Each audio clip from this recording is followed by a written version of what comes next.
My name is Sophie John, a major in the United States Army. At 37, I've spent 15 years defending this country on the invisible fronts of cyber warfare. But no amount of training could have prepared me for the cold, iron gate of my own childhood home.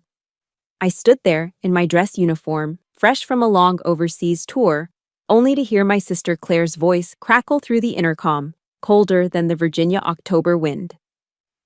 "What do you want?" She didn't ask. She spat. "This isn't your home anymore. Get lost before I call the cops." When I tried to reason, my mother's voice cut in from behind her, sharp as a razor. "We don't have a daughter named Sophie. Our daughter died a long time ago." They didn't know that before my grandfather passed, he had given me an old key. Not a key to the house, but a key to a truth that could burn it all to the ground. If you've ever been treated like a stranger by your own family, let me know in the comments below. Hit that like and subscribe, because this story is proof that honor is something no one can take from you. The house stood on a quiet, tree-lined street in suburban Virginia, a monument to a past that felt like another lifetime. My grandfather, a proud World War II veteran, had built it with his own two hands, sinking his love and his savings into every beam and brick. I remembered the scent of my grandmother's rose bushes that once lined the walkway, a sweet, welcoming perfume that defined summer for me. But that scent was gone now, replaced by the faint, unmistakable odor of damp and neglect. It clung to the air, a sign of a deeper decay. I stood on the sidewalk, my duffel bag at my feet, the pressed fabric of my Army service uniform feeling stiff and alien in this place. The porch light, which used to cast a warm, golden glow, now flickered with a sickly, intermittent pulse. It blinked on and off, like a surveillance camera coldly assessing a threat. I took a steadying breath, the kind I take before breaching a hostile network, and walked up the familiar concrete path. My hand felt heavy as I lifted it to press the doorbell. For a moment, there was only silence. I waited, my heart hammering against my ribs, foolishly anticipating the sound of footsteps, the turn of a lock, a warm embrace. Instead, a tinny, distorted voice crackled from the small speaker of the intercom. "Who is it?" The voice was stripped of all warmth, all recognition. Or perhaps the recognition was deliberately withheld. A chill, colder and sharper than any I'd felt on a windswept tarmac in Germany, snaked its way up my spine. It was a premonition, a tactical warning from my gut that was more terrifying than facing down a state-sponsored cyber attack. This wasn't an anonymous enemy on the other side of the world. This was the voice of my sister, Claire. I leaned closer to the intercom, my own voice tight as I tried to keep it even. "It's me, Claire. It's Sophie." I added, as if it were necessary, "I'm home on leave." The silence that followed was an eternity. It stretched and pulled, thick with a hostility I could feel through the cold metal of the gate. I could picture her inside, standing in the foyer, her hand hovering over the talk button, deciding what words would cut the deepest. When she finally spoke, the distorted voice was dripping with venom. "You're not welcome here." The words hit me like a physical blow. I flinched. "What? Claire, what are you talking about?" "This is private property," she snapped, the voice gaining a cruel confidence. "You need to leave, now. Or I'm calling 911 for trespassing." Trespassing? The word echoed in the sudden emptiness inside my chest. Trespassing? In the house where I took my first steps? In the yard where my grandfather taught me how to throw a baseball? The absurdity of it was suffocating. This had to be a joke, a sick, twisted joke. A flicker of desperate hope ignited in me. "Claire, stop messing around, just let me in. Where's Mom?" "Mom doesn't want to see you," she retorted, her voice flat and final. "Neither does Dad." "You made your choice, Sophie. You chose the Army. You chose to abandon this family. Now, you get to live with the consequences." Before I could even process the sting of her accusation, another voice joined the assault. It was my mother's, Susan's, somehow managing to sound even more shrill and venomous through the cheap speaker. "Is it still out there?" she screeched, the word "it" landing like a spit in my face. "Claire, call the police. Tell them a stranger is harassing us. We don't have a daughter. She's been dead to us for years. Dead to us. Each word was a sledgehammer, cracking the foundations of who I thought I was. I have faced down threats that could cripple national infrastructure. I have stared into the digital abyss and held my ground. I could face bullets and bombs. But I had no defense against this. This weapon, wielded by my own mother, was designed to annihilate my very existence. My breath hitched, my vision swam. The world tilted on its axis. Just then, the familiar blue and red lights of a police cruiser washed over the street. It wasn't racing, just slowly patrolling the neighborhood. The car pulled to a stop beside me, and an older officer with a kind, weathered face rolled down his window. He recognized the uniform, the ribbons on my chest. "Major John," he asked, a respectful smile touching his lips. "Welcome home. Are you visiting family?" The irony was a bitter pill in my throat. Before I could find my voice to answer, a low hiss broke the silence. The black wrought iron gate began to slide shut. It moved with a smooth, automated finality, a mechanical and unforgiving wall rising between me and my past. It was a definitive rejection, a public excommunication performed with cold efficiency. The officer watched, his smile fading into a look of confusion and concern. The gate closed with a soft, final clang, the lock engaging with a decisive click. The connection was severed. I was on the outside. As the police car slowly drove away, leaving me alone under the sickly flickering of the porch light, a strange thing happened. The searing pain in my chest didn't turn into tears. I didn't cry. I didn't scream. The soldier in me took over.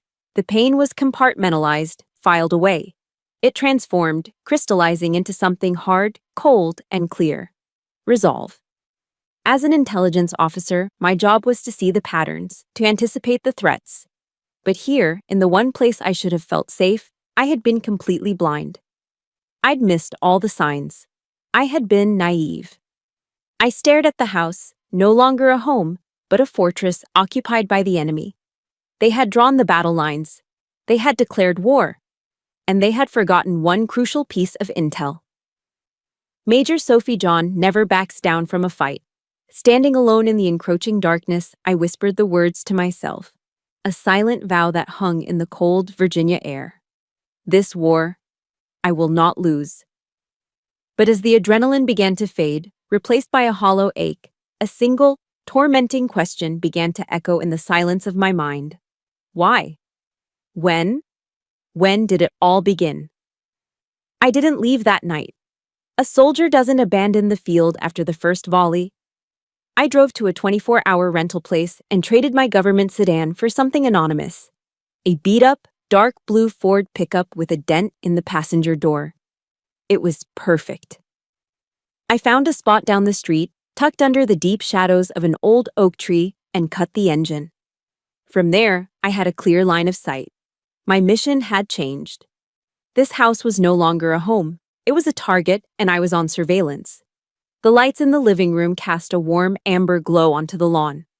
It was a picture of suburban tranquility, a disgusting, beautiful lie. I knew that warmth was a facade, hiding a coldness that could freeze you to the bone. Sitting there in the dark, the scent of stale coffee and old vinyl filling the truck's interior, the question from before returned, echoing in the silence. Why? And as if on cue, the floodgates of memory opened, pulling me back into the museum of my own past.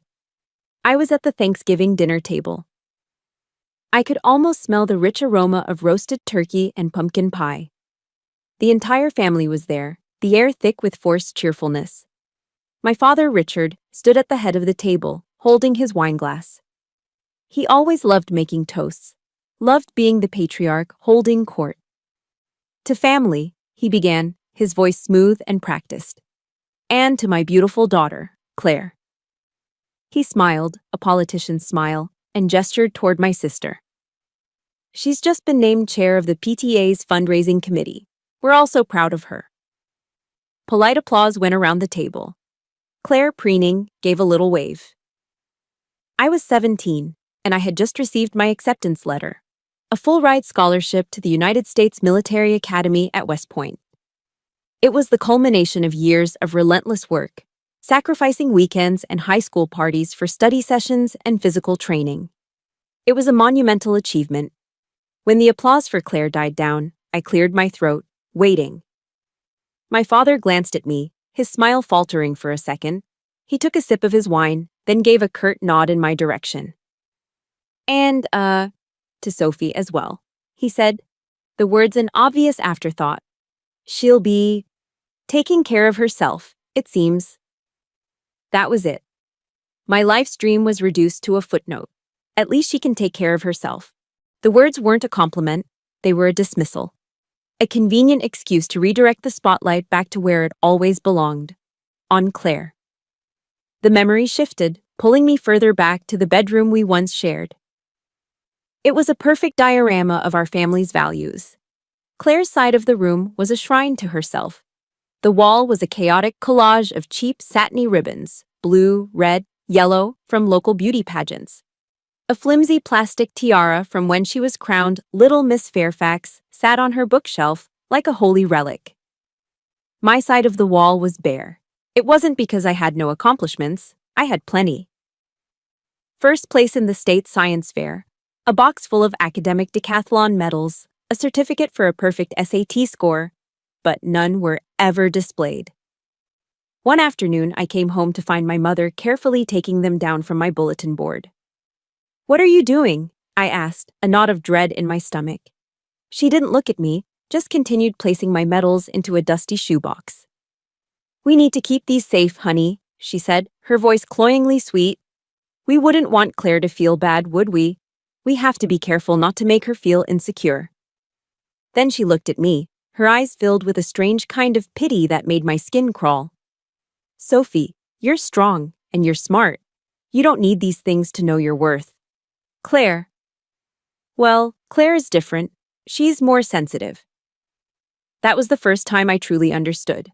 My strengths weren't assets to my family. They were liabilities. My intelligence, my independence. They were not qualities to be celebrated.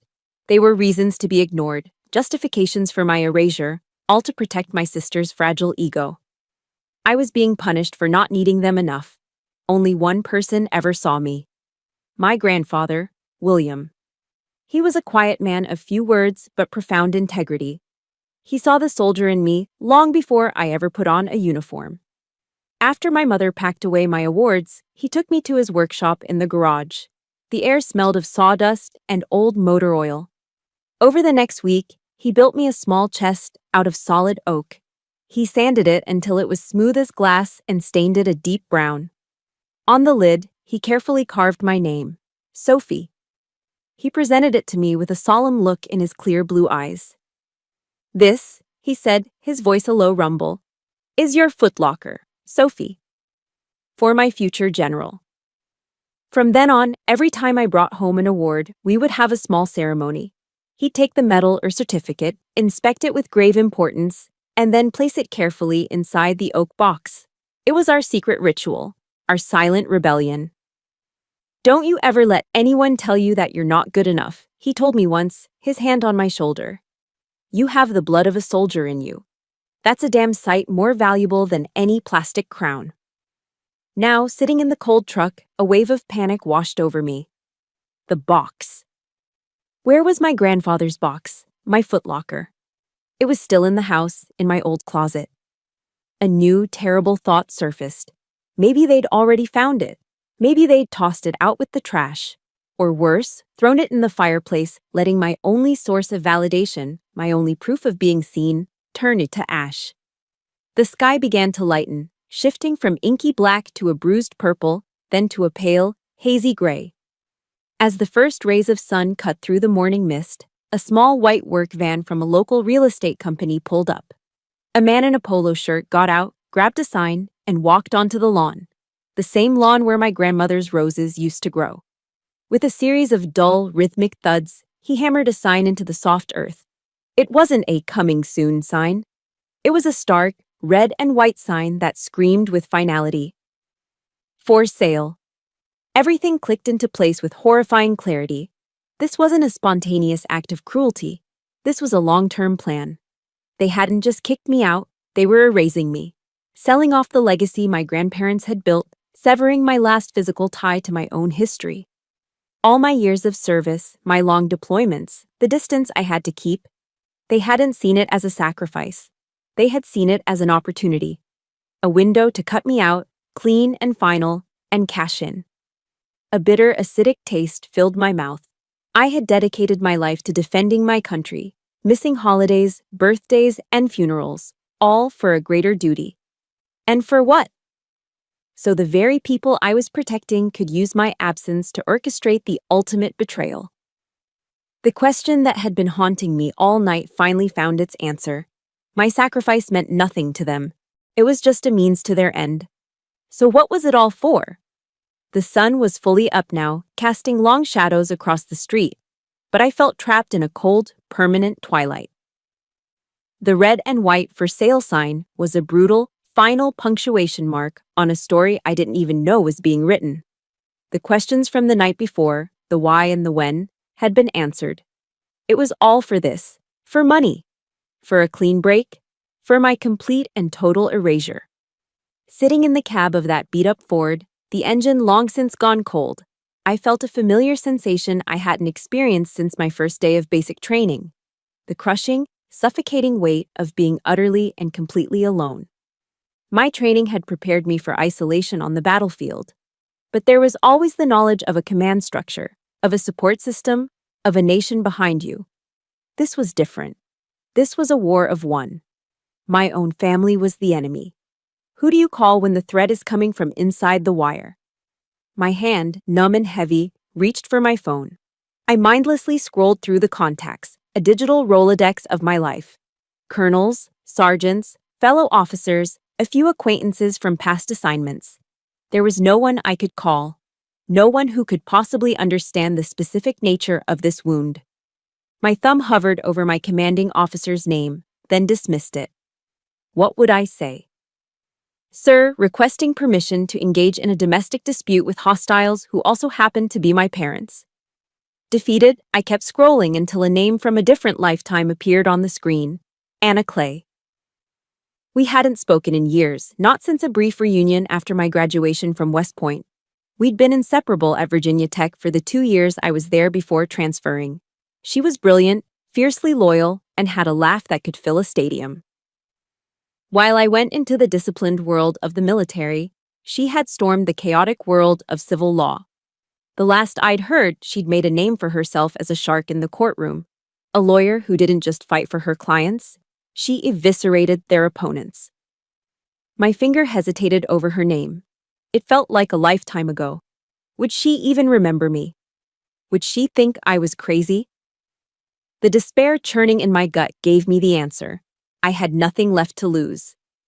I took a deep, shuddering breath and pressed the call button. She answered on the second ring. Anna Clay. Her voice was exactly as I remembered, warm, confident, and with an undercurrent of no-nonsense energy. I cleared my throat, forcing the emotion out of my voice, switching into the only mode I had left. Anna, it's Sophie John. There was a half-second pause. Sophie? My God, it's been forever. Are you okay? You sound... I cut her off, my words clipped and precise. A field report. I have a situation, I said. I need legal counsel. There was no hesitation, no 20 questions, no. What's this all about? Just the immediate, unwavering loyalty I remembered. Send me your coordinates, she said, her voice instantly shifting from friendly to focused. I'm on my way. An hour later, the generic anonymity of a downtown coffee shop, the Daily Grind, became our makeshift command center. The place buzzed with the morning rush, the hiss of the espresso machine, the low murmur of conversations, the clatter of ceramic mugs. The air was thick with the comforting, all-American scent of dark roast coffee and freshly baked cinnamon buns. It was a bizarrely normal backdrop for the wreckage of my life that I was about to unpack.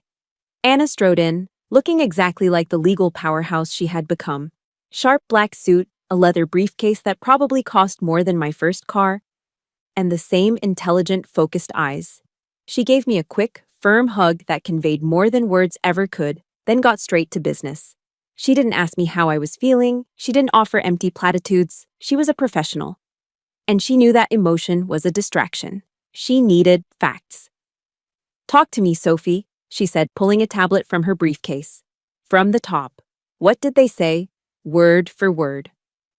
I recounted the entire ugly sequence of events from the intercom to the "for sale" sign.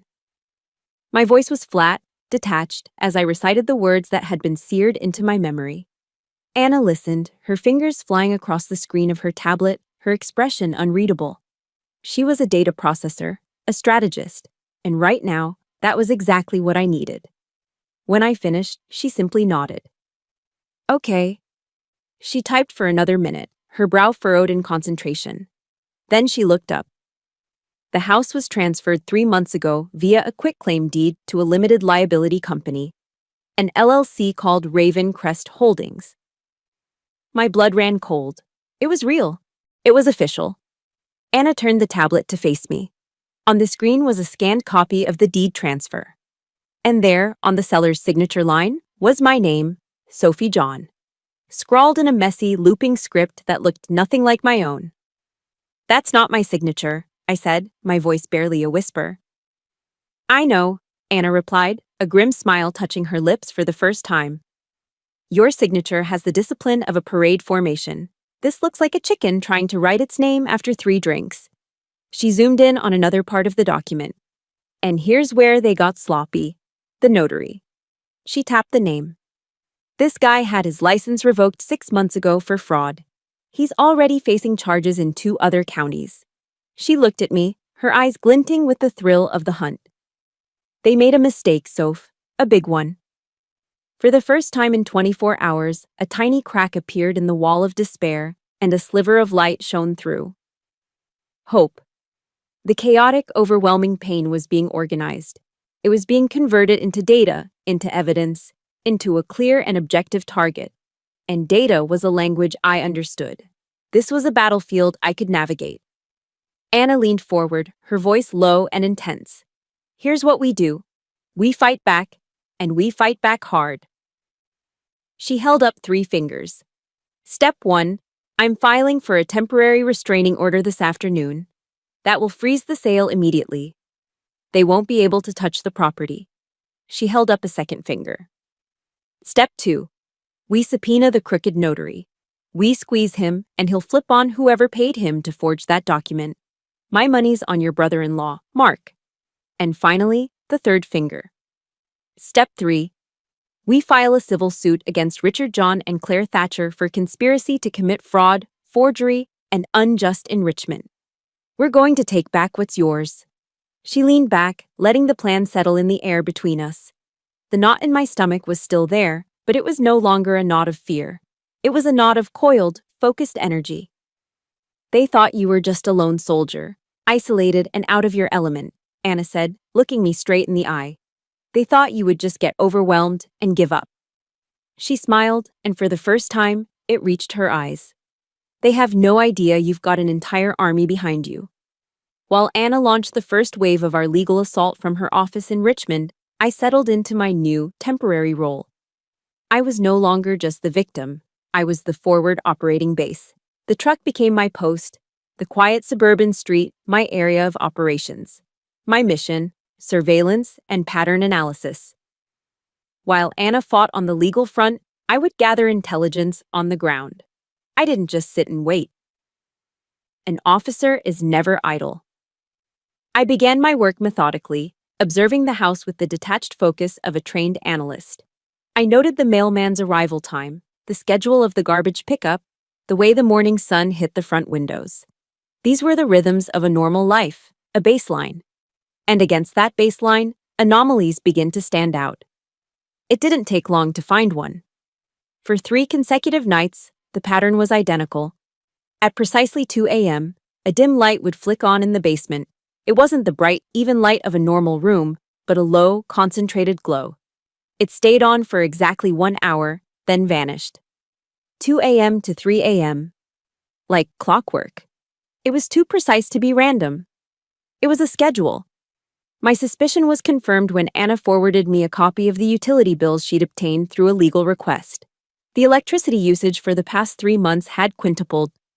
It was an astronomical spike, the kind of consumption you'd expect from a small machine shop, not a residential home. Yet, a quick search of the town records showed no business permits registered to the address. My gut, honed by years of identifying threats in cyberspace, was screaming at me. This was bigger than a simple real estate scam. This was an active, ongoing operation, and it was happening right under my grandfather's roof. The next day, the town was hosting its annual fall festival. It was a sea of Americana, families in flannel shirts, the smell of hot apple cider and caramel corn, the cheerful sounds of a local country band. For me, the crowd wasn't a source of comfort, it was cover. A perfect place to observe without being observed. Blending in, I bought a cup of cider and stood near a booth selling oversized pumpkin pies, my eyes scanning, my senses on high alert. As I was watching the pie judging contest, I felt a slight bump. A young boy, no older than 10, darted past me, his face a blur. He pressed something into my hand and was gone before I could even register what happened, disappearing back into the river of people. I looked down. It was a crumpled-up paper napkin. My first instinct was to drop it, a potential threat, but I smoothed it out. Scrawled in the shaky, deliberate handwriting of an old man were a few simple words. Meet me at the old stable behind the church. Don't let anyone see you. A friend of William.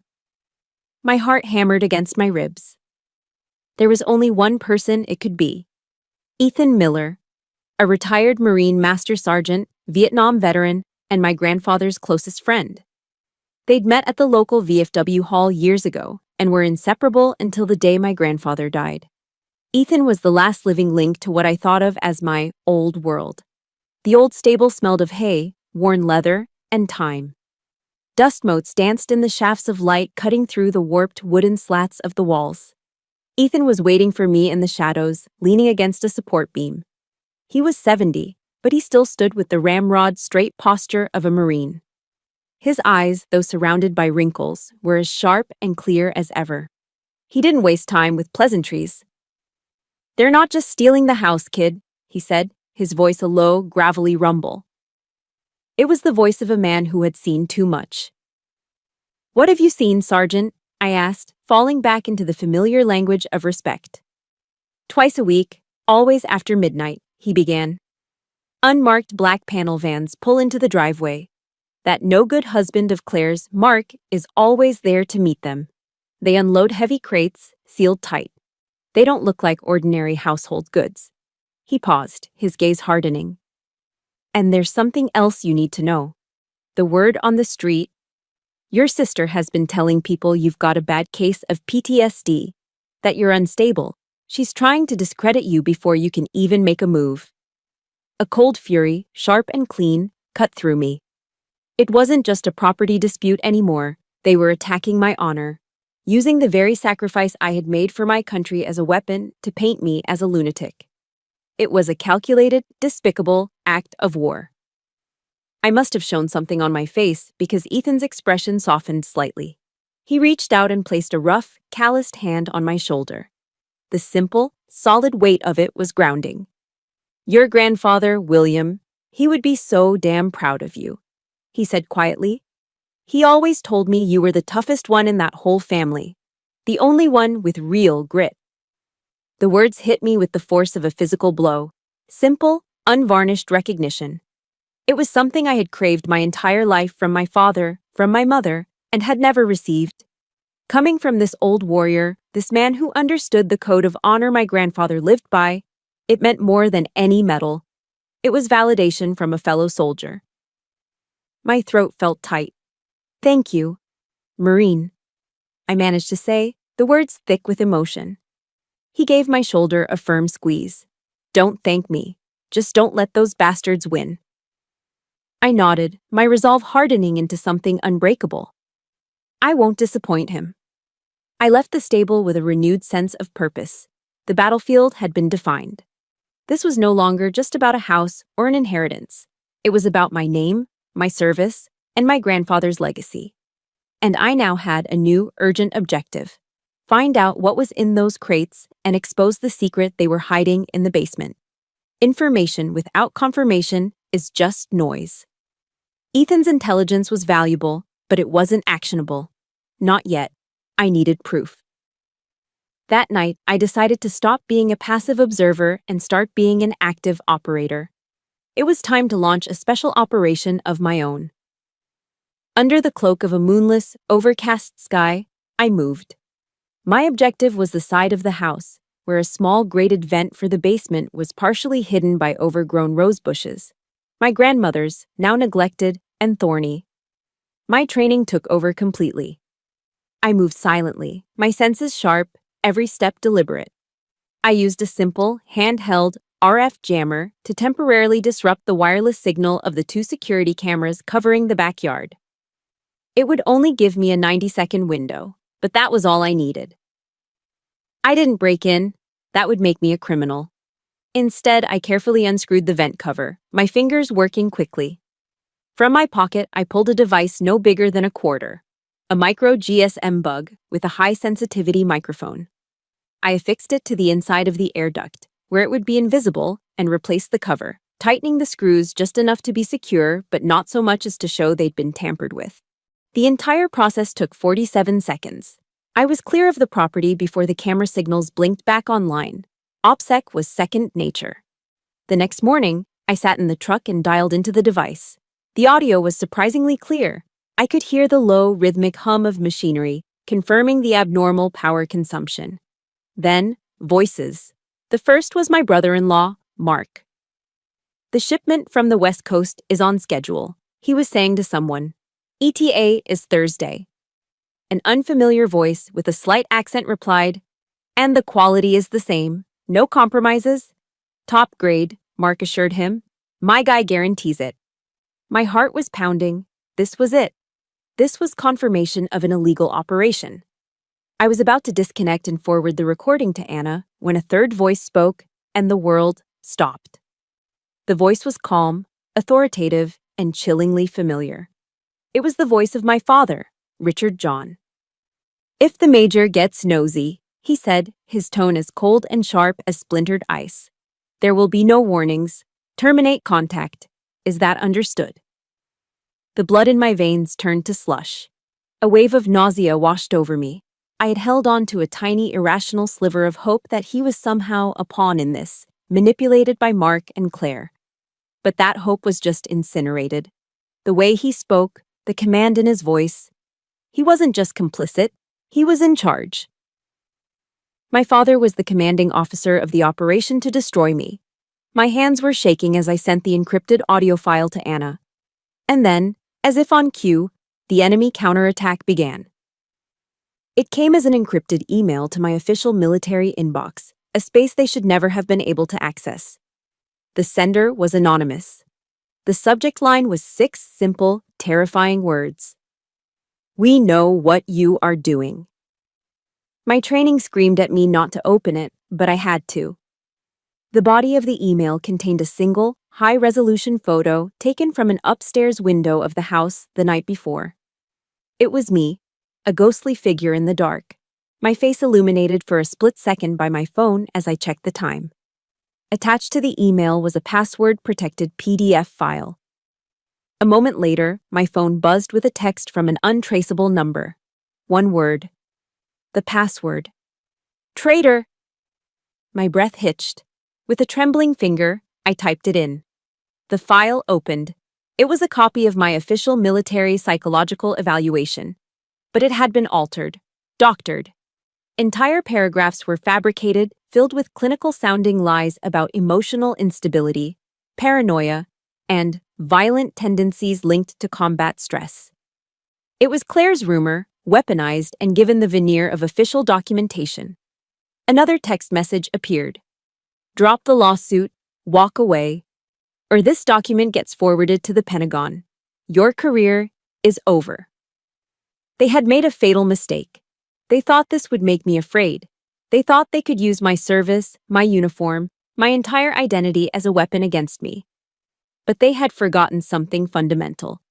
They weren't just attacking Sophie John, the forgotten daughter. They had launched a direct cyber attack against a major in the United States Army. And they had done it on my turf. I didn't panic. I acted. I scrolled through my contacts, my fingers steady now, my rage a cold, clarifying force. I found the name I was looking for, Isaac Ng, a ghost. One of the best cybersecurity analysts I'd ever worked with at US Cybercom, now attached to an intelligence unit in Stuttgart, Germany. He answered immediately. Sophie, to what do I owe the honor? Isaac, I have a blue-on-blue situation, I said, using the term for an attack from a friendly, or in this case, a family source. My voice was devoid of emotion. I'm the target of a cyber threat. I need a trace and a deep dive. Priority, Zulu. Zulu was the highest priority. It meant drop everything. Isaac didn't ask why. He didn't need to. Understood, he said, his tone all business. Send me the package. We're initiating Operation Guardian Angel. ComSec protocols are in effect. We'll find them. My cheap motel room, with its stained carpet and flickering fluorescent light, became my tactical operations center. I forwarded the entire data package to Isaac's secure server. Within minutes, he was back on a heavily encrypted line. Got it, he said. My team is on it. They poked the wrong bear, Major. The next hour was the longest of my life. I watched the progress on my laptop as Isaac's team worked. They were digital ghosts, moving through the dark corners of the internet with terrifying speed. They peeled back the layers of the threat like an onion. The email originated from a proxy server in Eastern Europe, a dead end. But they found the digital receipt. The server had been rented with a stolen credit card, which was then traced back to a disposable crypto account, which was finally traced back to its initial funding source, a credit card belonging to Mark Thatcher. It was the opening they needed. With Mark's name as a key, they went deeper. They breached the firewalls of his transportation company's servers with an elegance that was almost beautiful. And then, the floodgates opened. They found everything. Shipping manifests for restricted electronic components, a complex web of shell companies used to launder money with Ravencrest Holdings at the center. And then, the final damning piece of evidence, a scanned copy of a lease agreement for a secret, off-the-books warehouse on the outskirts of town. The purpose of the warehouse was listed as storage. The signature on the lease belonged to the mastermind, the man pulling all the strings, Richard John. I stared at the screen, at the elegant, familiar signature of my father. Everything fell into place. The lies, the cruelty, the house, the threats. It was all connected. It was all part of this. This wasn't a family dispute anymore. This was a criminal enterprise, and I was going to dismantle it. The first volley in their new campaign wasn't fired with an email. It was launched in the court of public opinion. Anna called me late in the afternoon, her voice tight with a fury she rarely showed. They've gone public, she said. Check the town community page on Facebook. My hands felt cold as I pulled up the page, and there it was. A long saccharine post written by my sister, Claire. It was a masterpiece of passive-aggressive manipulation. She spoke of her deep and abiding love for her troubled younger sister. She painted a tragic portrait of a decorated soldier, my portrait, whose mind had been sadly ravaged by the unseen scars of war. She vaguely alluded to my erratic behavior and unfortunate delusions, framing her family's actions as a desperate attempt to protect me from myself. She ended the post by asking for the community's prayers and understanding during this painful family crisis. It was brilliant, and it was devastating. Beneath the post, a flood of comments poured in, hundreds of them. So sorry you're going through this, Claire. Sending prayers to your family. Thank her for her service, but she clearly needs help. They had successfully painted me as a broken, mentally unstable veteran, a ticking time bomb. They weren't just trying to win a lawsuit, they were trying to erase my credibility as a human being. They were isolating me, turning the entire town against me before I could even speak. The rage that simmered inside me was cold and still. They had crossed a line. That evening was the annual town hall meeting. a public forum for discussing local planning and community projects. It was the perfect stage for the kind of person my father had always pretended to be, the concerned, upstanding citizen. Anna and I had planned to attend anyway, just to observe. Now, it felt like we were walking into an ambush. "You don't have to do this," Anna said softly as we parked a block away from the historic town hall building. "Yes," I said, my voice quiet but firm. "I do." I wasn't wearing my usual civilian clothes. I had spent the last hour preparing. Tonight, I was wearing my full Army service uniform. The deep blue jacket, the perfectly creased gray trousers, the polished black shoes. On my chest, my ribbons were a quiet testament to 15 years of my life. This wasn't a costume. It was my armor. It was my truth. We slipped into the back of the crowded auditorium just as my father, Richard John, was taking the podium. He looked distinguished in his tailored suit, his voice smooth and reassuring as he spoke about a new park project. He used words like community, integrity, and family values. He spoke of creating a safe space for the children of the town to grow and thrive. The hypocrisy was so thick I could barely breathe. He received a warm round of applause as he finished. And then Claire stood up from her seat in the front row. Her performance was flawless. She dabbed at a non-existent tear, her voice trembling slightly for effect. "I'd also like to take this opportunity," she said, her voice carrying across the silent room, "to thank this wonderful community for its support. Our family's going through a difficult time right now, with my sister, who, as some of you know, isn't well." Every head in the room turned. Every pair of eyes landed on me, sitting in the back, a soldier in full dress uniform. I could see the pity, the suspicion, the confirmation of the lies they had read online. That was it. That was the last straw. The final, unforgivable insult. A profound calm settled over me. The anger vanished, replaced by a cold, absolute clarity. I stood up. I didn't shout. I didn't need to. I pitched my voice just as I had been trained to do on the parade grounds at West Point. It was a command voice, clear and steady, cutting through the murmurs of the crowd and filling the entire auditorium. "My name is Major Sophie John, United States Army." The room fell dead silent. Every eye was locked on me. Claire's face went pale. My father's confident smile faltered. "I am not unwell," I continued, my gaze sweeping across the stunned faces of the town council. "I am an active duty officer with 15 years of decorated service to this country. And I am the victim of a conspiracy to commit fraud perpetrated by the very people you just heard from." A collective gasp went through the room. Claire stammered, You wouldn't dare."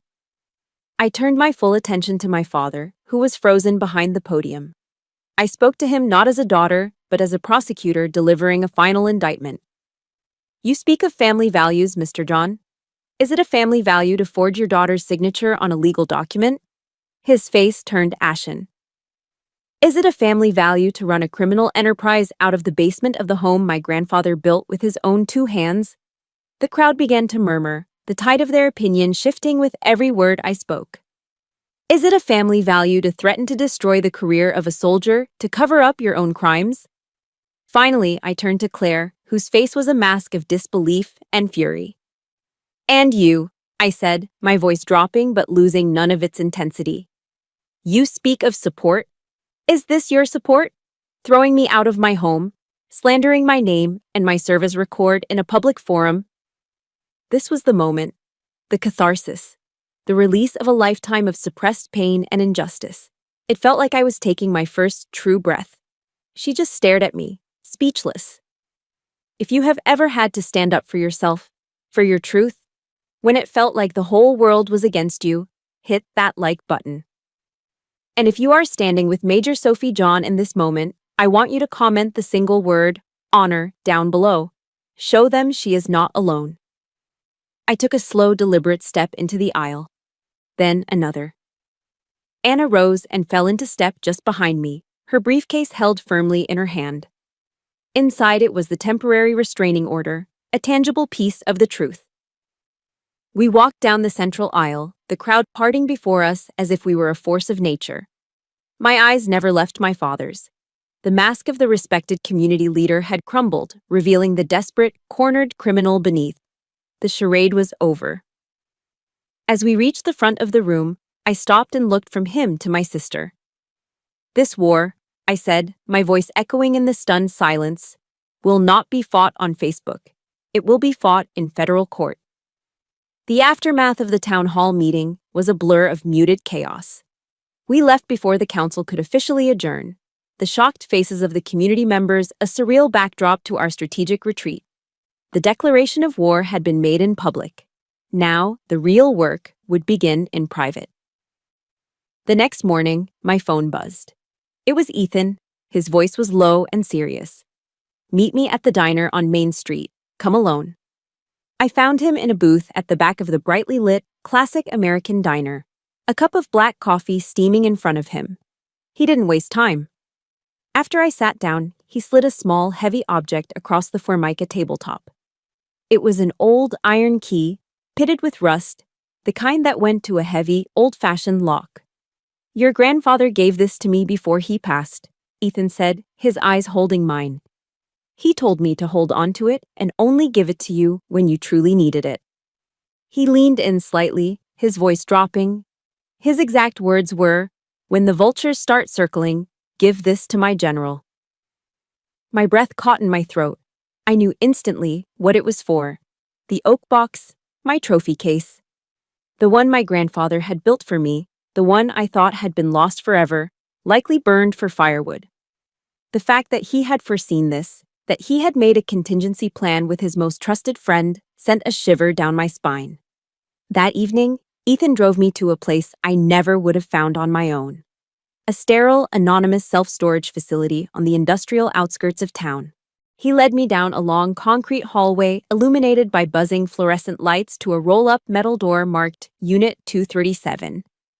He'd been paying the rental fee in cash every year since my grandfather's death, a silent guardian of this final secret. The door groaned in protest as he rolled it up, revealing the dark interior.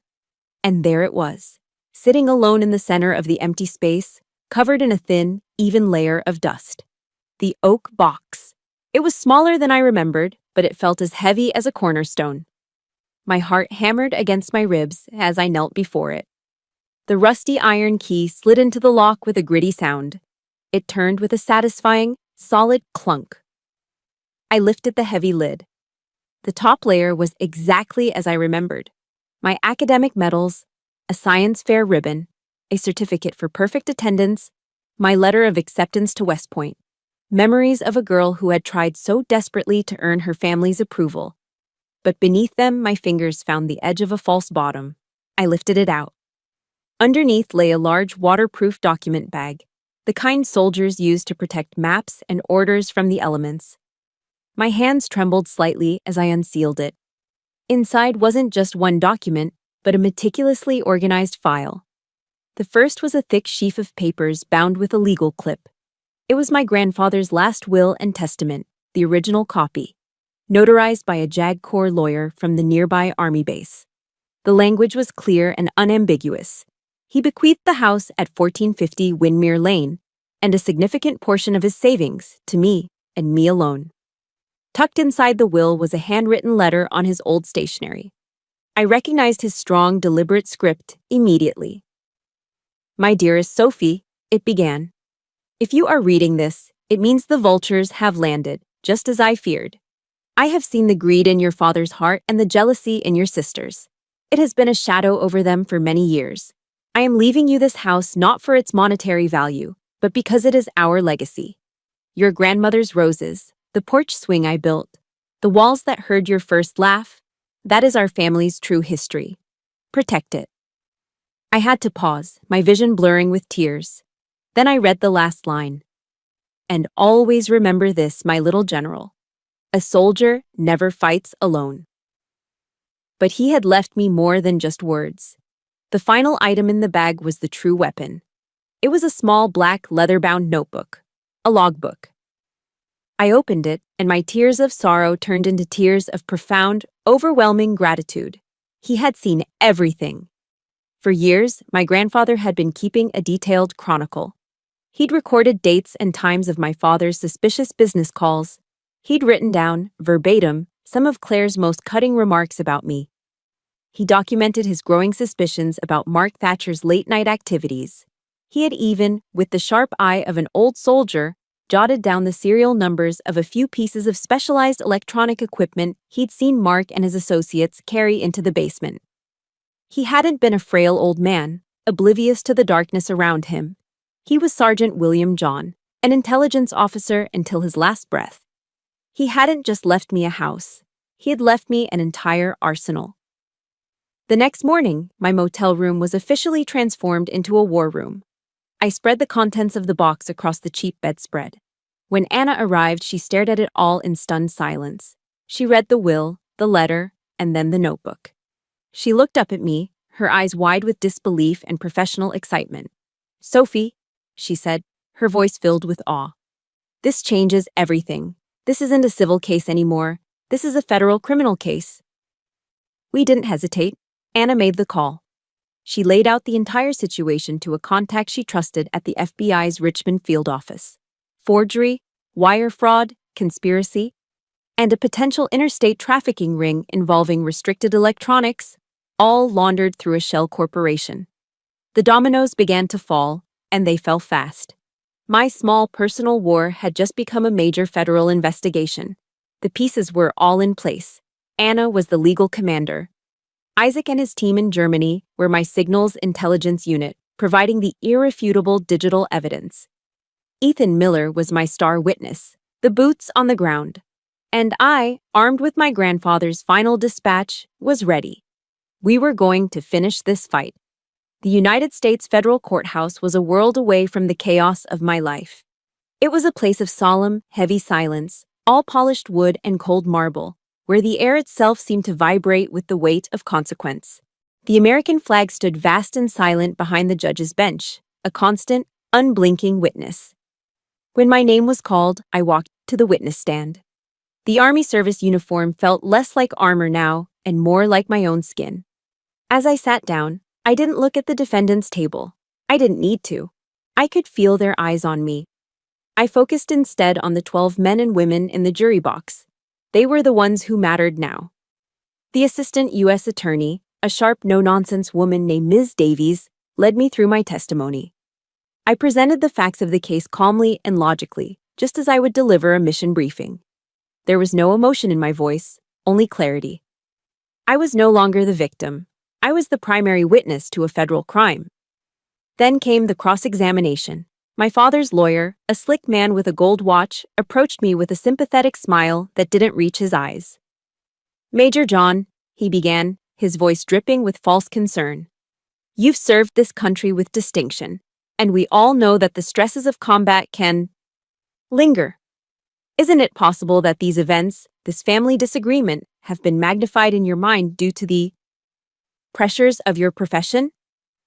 He was trying to plant the seed. The same seed Claire had planted on Facebook. The unstable soldier. The broken veteran. I didn't answer him. Instead, I turned my body slightly, just enough to address the jury directly. I looked at each of them, one by one. "I have undergone 3 mandatory psychological evaluations during my career," I said, my voice as steady and clear as a bell. "Every single one has concluded that I am fully fit to command national-level cybersecurity operations. The only instability I've ever faced, counselor, was the betrayal from my own family." The lawyer's smile vanished. He had no more questions. After that, the dam broke. The evidence the prosecution had amassed was unleashed not as a trickle, but as a flood. It was an overwhelming barrage of facts, each one a hammer blow against the fortress of lies my family had built. A forensic expert took the stand and showed, with enlarged side-by-side comparisons, how my signature had been crudely forged on the deed transfer. The courtroom screens then lit up with Isaac Ng's digital forensics, presented by an FBI cyber agent. He walked the jury through the complex data trail, a spiderweb of IP addresses and crypto accounts that all led back to one man, Mark Thatcher. Then Ethan Miller, in his old Marine Corps dress blues jacket, took the stand. His testimony was simple, powerful, and unshakable. He described the unmarked black trucks, the heavy sealed containers, and the late-night meetings in the basement. Next, the prosecution's financial analyst presented a simple, devastating flowchart. It showed the money from Mark's shell corporation, Raven Crest Holdings, flowing directly into a personal account opened by Claire Thatcher just days after the fraudulent sale of the house. From the defendant's table, I heard a small, choked sob. It was Claire. Her carefully constructed facade was crumbling under the weight of hard numbers. Mark sat beside her, sweating, his face pale. Only my father, Richard John, remained impassive, a statue of arrogant denial, seemingly confident that he was untouchable. He was wrong. The prosecution calls its final piece of evidence to be entered, Ms. Davies announced, holding up my grandfather's small black notebook. The defense attorney shot to his feet. Objection! Hearsay! This is not hearsay, Your Honor, Ms. Davies countered smoothly. These are the contemporaneous notes of a deceased witness, documenting events as he observed them. I'll allow it, the judge said, his voice booming in the silent room. Ms. Davies read from the notebook. She read my grandfather's observations of my father's suspicious phone calls. She read his account of Mark's secret deliveries. She read his heartbroken notes on Claire's cruelty. With every word, I could see my father's composure beginning to crack. A muscle in his jaw began to twitch. The statue was beginning to fracture, and then the final, fatal blow. Finally, Ms. Davies said, the prosecution would like to play an audio recording recovered by the FBI from a listening device. A speaker crackled to life. The humming of machinery filled the courtroom, followed by the muffled voices of Mark and his associate. And then, a third voice, sharp and clear, cut through the noise. My father's voice. If the major gets nosy, there will be no warnings. Terminate contact. Is that understood? A collective gasp swept through the courtroom. Richard John physically slumped in his chair as if he'd been shot. His face was a ghastly shade of white. His eyes, for the first time, were wide with pure, undiluted terror. The game was over. The jury was out for less than 2 hours. When they filed back in, their faces were grim and resolute. The foreman, a middle-aged man with kind eyes, stood and handed the verdict to the bailiff. He couldn't look at the defendant's table. The judge read the verdict. On the charge of conspiracy to commit fraud, the jury finds the defendant, Claire Thatcher, guilty. A wail escaped Claire's lips. On the charges of money laundering and racketeering, the jury finds the defendant, Mark Thatcher, guilty. Mark stared blankly ahead, a broken man. And on the charges of conspiracy, fraud, and being the principal of a criminal enterprise, the jury finds the defendant, Richard John, guilty. My father closed his eyes. The statue had crumbled into dust. At the sentencing, the judge was merciless. Claire Thatcher, for her role in the forgery and conspiracy, 6 years in federal prison. Mark Thatcher, for fraud, money laundering, and racketeering, 8 years. And Richard John, as the mastermind and leader of the criminal enterprise, 10 years in a federal penitentiary with no possibility of parole. As the U.S. Marshals moved forward, the sharp metallic click of handcuffs echoed in the silent courtroom. One set for my sister, another for her husband, and a third for my father. I didn't watch them being led away. I couldn't. Instead, my eyes were fixed on the flag that hung behind the judge's bench, its stars and stripes a silent testament to the ideals I had sworn to defend. Justice had been served. The moment the courtroom doors swung open, we were hit by a wall of noise and flashing lights. Reporters shouted my name, shoving microphones and cameras toward my face. It was a chaotic storm of public victory. Shielded by Anna on one side and Ethan on the other, I moved through the crowd like a ship through turbulent waters, my face a mask of neutrality. I didn't say a word. There was nothing to say. I hadn't won a prize. I had simply survived. The feeling I expected, elation, vindication, triumph, never came. Back in the stale air of my motel room that evening, there was only silence. The war was over. The enemy had been defeated. But the battlefield was the ruins of my own family, and the cost had been everything. I sat alone in the dark, The blinking red light of the smoke detector, the only company I had. I had won. But I was also the only one left standing. My grandfather used to read the Bible to me sometimes, not for religious reasons, but for the stories and the wisdom. A line he often quoted drifted into my mind. And the truth will set you free. I had the truth now. It had been validated in a federal court of law. But this freedom, it felt heavy. It tasted like ash. A few weeks later, after the media frenzy had died down and I was preparing my return to Fort Gordon, a letter arrived. It was from a federal penitentiary in West Virginia. The handwriting was my mother's. My heart didn't leap with hope. It simply steeled itself for one final blow. I was right. The letter was not an apology. It was a vessel of pure, undiluted venom. She accused me of being selfish, of being cruel, of single-handedly destroying the family for my own pride. She never once mentioned my father's crimes or my sister's greed. In her version of reality, I was the villain. The final lines were written with a shaking, furious hand. "You can have that house," she wrote, "but you will die in it, alone." I read the words, and I felt nothing. The anger I might have felt weeks ago was gone. The hurt had been cauterized. All that was left was a profound and weary pity for this woman who was so trapped in her own lies that she could no longer see the truth. She was a prisoner long before the gates of that penitentiary closed behind her husband and other daughter. I folded the letter neatly, placed it inside an empty cardboard box from the closet, and slid the box onto the top shelf. It was a burial. The final, quiet closing of a chapter that should have ended years ago. Before I left town for good, there was one last place I had to visit. The local cemetery was quiet and peaceful. A small patch of green nestled among old oak trees. I found their headstone easily, a simple granite slab engraved with the names William and Eleanor John. I knelt down and placed a small bouquet of white roses, my grandmother's favorite, on the grass. "I did it, Grandpa," I whispered to the silent stone. "I protected our legacy. I hope you're proud." As I stood there, lost in thought, the sound of a car pulling up on the gravel path behind me made me turn. An older woman was getting out of a familiar-looking sedan. It took me a moment to place her. It was my aunt, my mother's younger sister, Carol. We hadn't spoken in a decade. She had distanced herself from my parents' toxicity long ago. She walked toward me, her face etched with a sad, gentle kindness. Without a word, she wrapped her arms around me. It wasn't the tentative, obligatory hug of a distant relative. It was a hug filled with a lifetime of unspoken sorrow. "I'm so sorry, Sophie," she whispered, her voice thick with emotion as she pulled back. "I'm so sorry. I always knew how they treated you, how my sister and her husband. I knew it wasn't right. But I was a coward. I didn't want to cause more trouble, so I stayed away."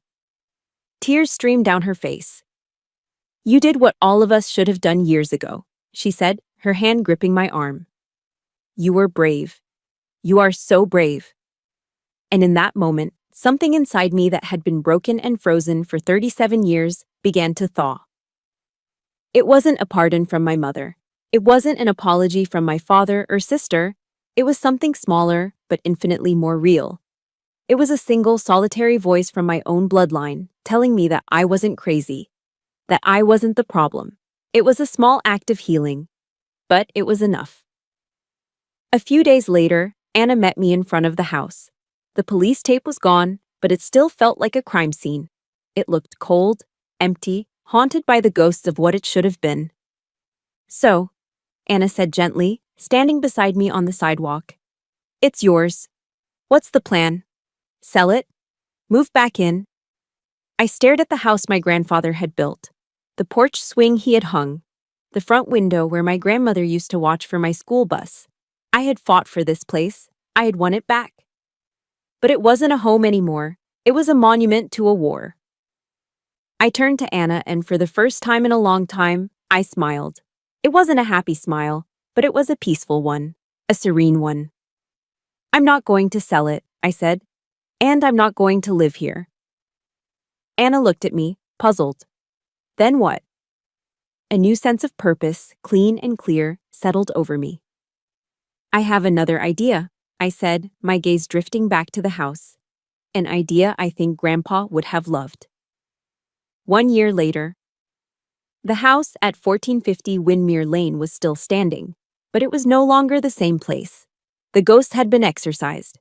The chill was gone, replaced by a warmth that had nothing to do with the thermostat and everything to do with purpose.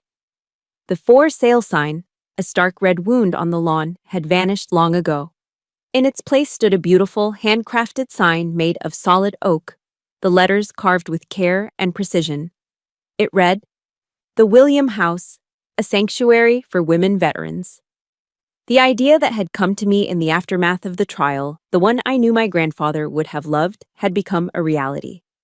Using every penny of the inheritance he had left me and the significant damages awarded in the civil suit, I established a nonprofit foundation. The house was no longer a monument to a war. It had been reborn as a fortress of healing. It was now a safe harbor, a transitional home for women who had served their country and were navigating the often turbulent waters of returning to civilian life. It was a place to decompress, to find resources, to simply breathe without having to be on guard. This afternoon, I was in the front yard, on my knees in the soft soil. The overgrown, thorny remnants of my grandmother's rose bushes had been carefully pruned and tended to. Now, new life was sprouting, and we were adding to it. Alongside me were 3 of the home's current residents. There was Maria, a former marine logistics specialist with a wicked sense of humor, Jenna, a quiet Air Force drone pilot still finding her voice, and Sarah, a young combat medic barely 24 years old, whose hands had saved lives under unimaginable pressure. The sound of laughter, real, unforced laughter, drifted through the cool autumn air. It was a sound I never thought I'd hear in this place again. We worked together, digging, planting, our conversation easy and rambling. "You know," Sarah said, pausing to wipe a smudge of dirt from her cheek, "the nightmares are the worst part. It's not the things you see, it's the sounds. I can still hear the helicopter blades, the shouting." She trailed off, her eyes distant for a moment. No one rushed to fill the silence. There was no awkwardness, no need for platitudes. We just let her words hang in the air, a shared acknowledgement of the invisible scars we all carried in different ways. I moved a little closer, my hands still in the dirt next to hers. I didn't offer advice. I didn't say it will get better. I just listened. I was just there. After a moment, she took a breath and gave me a small, grateful smile. "Anyway," she said, her voice a little brighter, "my therapist says gardening is good for grounding. Something about getting your hands in the dirt." "Your therapist is a smart woman," Maria chimed in, holding up a new rose bush. "Where do you want this bad boy, Major?" Major. They all called me that, but the title felt different here. It wasn't about rank, it was about respect. A respect that was mutual.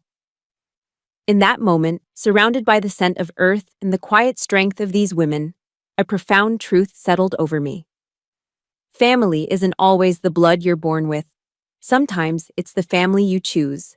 Sometimes it's the tribe you build from shared scars, forged in the fires of common experience and cemented with unwavering respect. This was my family now. This was my home. Later that evening, inside, a fire crackled warmly in the hearth my grandfather had built. The house was filled with the comforting smell of a chicken roasting in the oven. On the mantelpiece, in the place of honor, sat the oak box, my footlocker, my trophy case. But its contents had changed. The old medals were still there, tucked away at the bottom like a foundation. But resting on top were new treasures, a different kind of award. There was a stack of handwritten thank you notes from women who had passed through the William house and found their footing again. There was a photo of Maria, beaming, holding the keys to her new apartment. There was a newspaper clipping about Jenna starting her own small business. There was a childish drawing of a flower, given to me by the young son of a veteran who had stayed with us for a month. These were the new trophies. This was the new mission. My grandfather's true legacy wasn't the brick and mortar of this house. It was the spirit of service that he had lived by, the code of protection that he had passed down to me. He was an intelligence officer until his last breath, gathering the arsenal I would need to win my war. Now, I was continuing his work, not by fighting enemies, but by building a sanctuary. I was protecting his legacy in the only way that truly mattered. A few weeks later, I was back at Fort Gordon, Georgia. The air was thick with the familiar, humid heat of the South. I walked down a long, quiet hallway inside the U.S. Army Cyber Command headquarters, my polished shoes clicking softly on the linoleum floor. I stopped in front of a large polished mahogany plaque on the wall, the command's wall of honor. My name was there, etched onto a small brass plate, Major Sophie John. It was still bright, still secure. The career they had tried to destroy, the honor they had tried to tarnish, was intact. But as I looked at it, I no longer felt the lonely pride of a solitary soldier. The name on the wall was part of me, but it wasn't all of me anymore. I knew now that my duty, my mission, was bigger than this hallway. It extended beyond the firewalls I protected and the classified networks I secured. Whether I was on a digital battlefield defending against a cyber attack or in a small garden in Virginia, listening to a fellow veteran share her pain, the core mission was the same: to protect. I had fought the most brutal war of my life, not in some distant foreign land, but in the quiet suburbs of my own hometown. And I had won. But the victory wasn't in the prison sentences or the legal vindication. The true victory wasn't in destroying my enemies. It was in my refusal to be destroyed by them. It was in building something beautiful and lasting from the ashes of their betrayal. Standing there, in the heart of my military world, I felt a profound sense of peace settle over me, a calm that had been earned through fire and forged in resolve. The war was over. The ghosts were silent. Major Sophie John stood steady, whole, and ready for whatever mission came next. My war is over, but I know for many of you, the battle for your peace and dignity is a daily one. If this journey has proven anything, it is that our value is not defined by the family we were born into, but by the honor we build for ourselves. Your worth is non-negotiable. Please, share your own story of resilience in the comments below. Your words could be the lifeline someone else needs to hear today. Thank you for listening. Subscribe for more stories of strength and share this with anyone who needs to be reminded that they are not alone.